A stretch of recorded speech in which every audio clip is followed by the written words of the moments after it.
పద్మశ్రీ నీకు ఒక flash news. రేపటి నుంచి వంట మనిషి ఆ పని కూడా నువ్వే చేయాలి. ఒక్కడిని అన్ని పనులు ఎలా చేస్తాం? ఏం శంకరన్న కోరుకుంటావా? అన్నట్టు నా ఫ్రెండ్ ఒకడు రియాలిటీ షో ప్లాన్ చేస్తున్నాడు, నా గురించి అడిగాడు. వెళ్తావా? దండం పెడతాను మావయ్య.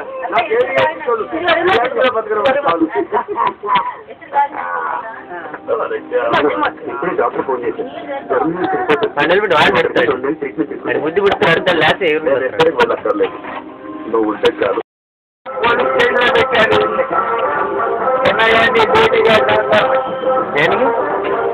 వాళ్ళు గొడవ చేస్తారు నేను చేస్తున్నా నాకు అన్నీ వచ్చు.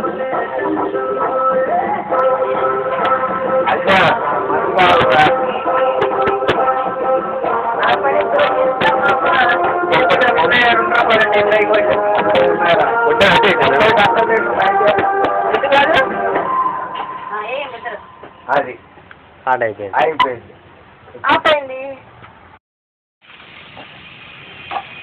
అడుగుతున్నా అమ్మనే సిగ్గులేదరా డ్రైవర్ అయి ఉండే.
రక్షణ